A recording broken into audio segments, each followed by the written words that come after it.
कहानी ढोंगी पुजारी ने गायब की सोने की अंगूठी। सुदूर पहाड़ों के बीच एक छोटा सा गांव था। गांव में वृद्ध नन्हकू काका अपनी पत्नी जानकी के साथ रहते थे। उसी गांव में चतुरानंद नाम का एक ढोंगी पुजारी रहता था। चतुरानंद सभी को पूजा पाठ का झांसा देकर लूटता था और अपना घर भरता था। एक दिन चतुरानंद तालाब किनारे आसन लगाए बैठा था, तभी नन्हकू काका हाथ जोड़े वहां पहुंचे। वे बड़े परेशान लग रहे थे। आते ही वे चतुरानंद के पैरों में गिर गए और बोले, बाबा मेरी मदद करो। चतुरानंद अपनी आंखें खोलते हुए बोला, बोलो, अपनी समस्या बताओ। नन्हकू काका ने अपनी समस्या बताई। बाबा, मेरी पत्नी जानकी कई दिनों से गायब है। उसे यहां वहां बहुत खोजा, पुलिस में रिपोर्ट लिखवाई, फिर भी उसका कुछ पता नहीं चला। बाबा अपनी दिव्य दृष्टि से देखकर बताइए, वह कहां है? चतुरानंद ने आंखें बंद करके ध्यान लगाते हुए कहा, तुम्हारी पत्नी जानकी मुझे इस दुनिया में कहीं दिखाई नहीं दे रही है। नन्हकू काका ने चिंतित होकर पूछा, क्या मतलब बाबा? चतुरानंद बोला, बुरी खबर है, लेकिन सत्य है, तुम्हारी पत्नी अब जिंदा नहीं है। सुनकर नन्हकू काका रो पड़े।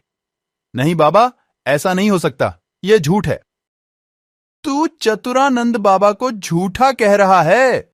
चतुरानंद गुस्से से बोला, मुझ पर भरोसा नहीं तो क्यों आए हो यहां? चले जाओ। चतुरानंद को क्रोधित होते देख नन्हकू काका घबरा गए।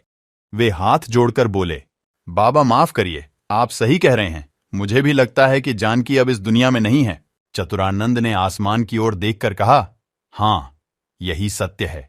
वह स्वर्ग में है, लेकिन उसकी आत्मा को शांति नहीं। उसकी आत्मा की शांति के लिए तुम्हें कुछ करना होगा। बाबा, मैं उसकी आत्मा की शांति के लिए कुछ भी करूंगा। नन्हकू काका बोले। चतुरानंद ने कहा, ठीक है, तुम्हें उसकी प्रिय भेंट वस्तु जो उसने तुम्हें दिया था, वह तुम्हें उस तक पहुंचानी होगी। काका ने अपनी उंगली की अंगूठी को देखते हुए कहा, उसकी प्रिय भेंट वस्तु तो यह सोने की अंगूठी है, लेकिन यह स्वर्ग में जानकी तक पहुंचेगी कैसे? चतुरानंद माला फेरते हुए बोला, पानी के रास्ते मैं अपने मंत्रों की शक्ति से यह अंगूठी जानकी तक पहुंचा दूंगा। लाओ अंगूठी। नन्हकू काका ने अपनी उंगली से अंगूठी निकालकर चतुरानंद को दे दी। चतुरानंद ने अपने थैले से एक लोहे की डिबिया निकाली, उसमें अंगूठी रखकर बंद की और मंत्र पढ़ते हुए डिबिया को तालाब में फेंक दिया। फिर वह आंखें बंद करते हुए बोला, अब जाओ, तुम्हारी पत्नी तक वह अंगूठी पहुंच गई। चतुरानंद बाबा की जय हो। नन्हकू काका हाथ जोड़कर बोले और घर चल पड़े। नन्हकू काका घर पहुंचे तो उन्हें दरवाजे पर थानेदार तेजनयन मिल गए। काका, आप कहां थे? मैं कब से आपका इंतजार कर रहा था। थानेदार तेजनयन ने उन्हें देखते ही कहा, आपके लिए एक खुशखबरी है, जानकी काकी मिल गई हैं। क्या? सच? नन्हकू काका को विश्वास नहीं हुआ। वह खुशी से चीख पड़े। कहां है वह? थानेदार तेजनयन ने कहा, घर के भीतर हैं। नन्हकू काका दौड़ते हुए घर के अंदर गए। जानकी काकी को अंदर बैठा देख वह बहुत खुश हुए। कहां चली गई थी तुम जानकी? नन्हकू काका ने भावुक होकर कहा, मैंने तुम्हें कहां कहां नहीं ढूंढा। काकी बोली, बूढ़ापे में मुझे कम दिखाई देता है, मैं भटकती हुई दूसरे गांव चली गई थी। अच्छा नन्हकू काका, मैं चलता हूं। थानेदार तेजनयन ने कहा, रुकिए थानेदार साहब, चतुरानंद बाबा ने जानकी को मृत बताकर मुझे ठग लिया। नन्हकू काका ने थानेदार तेजनयन को सब कुछ बता दिया। काका, चलिए मेरे साथ।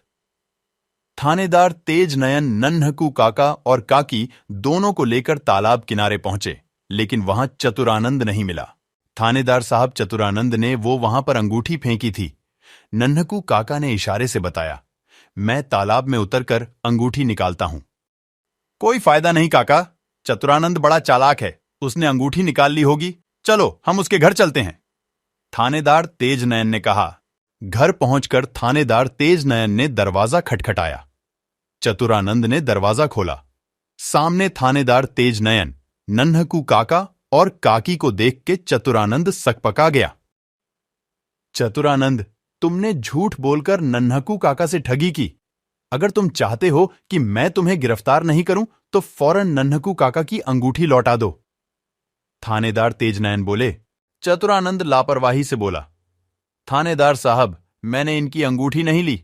मैंने तो अंगूठी तालाब में फेंक दी थी।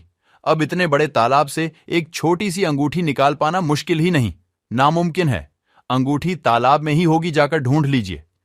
चतुरानंद, तुम झूठ बोल रहे हो। अंगूठी तुम्हारे पास ही है। सीधे तरीके से दे दो, वरना। थानेदार तेज नयन ने ऊंची आवाज में कहा। देखिए थानेदार साहब, आप मेरी और मेरे घर की तलाशी ले सकते हैं। अगर अंगूठी मिल गई तो मुझे बेशक गिरफ्तार कर लीजिए, चतुरानंद बोला। थानेदार ने पहले चतुरानंद की तलाशी ली, फिर पूरा घर छान मारा, लेकिन अंगूठी कहीं नहीं मिली। बस हो गया ना थानेदार साहब, अब चलिए, मुझे बहुत काम है, चतुरानंद बोला। और जैसे ही दरवाजा बंद करना चाहा कि तभी थानेदार तेज नयन की नजर रस्सी में लटकते एक चुंबक पर गई। ये क्या है? थानेदार तेज नयन ने चुंबक को उतार लिया। थानेदार साहब, यह मुझे दे दो, यह मेरे पूजा का यंत्र है, कहते हुए चतुरानंद ने चुंबक को छीनने की कोशिश की, लेकिन थानेदार तेज नयन ने उसे बगल में ढकेल दिया। थानेदार तेज नयन ने रस्सी से बंधे उस चुंबक को पानी से भरे एक ड्रम में डाला। अरे, तुम मेरा पानी क्यों खराब कर रहे हो? चतुरानंद चिल्लाया। चुप रहो तुम! थानेदार तेज नयन गरजे और रस्सी को बाहर खींचा। अगले ही पल एक लोहे की डिबिया चुंबक में चिपककर बाहर आ गई। थानेदार तेज नयन ने डिबिया खोली, उसमें सोने की अंगूठी थी। अच्छा, तो इसी चुंबक की सहायता से तुमने तालाब से अंगूठी निकाली थी, क्यों चतुरानंद?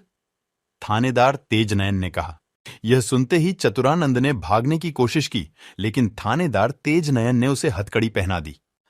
बस, बहुत ठग लिया तुमने लोगों को, अब जेल में चल के चक्की चलाना, थानेदार तेज नयन बोले। थानेदार तेज नयन ने अंगूठी जानकी काकी को दे दी। जानकी काकी ने मुस्कुराते हुए अंगूठी नन्हकू काका को पहना दी।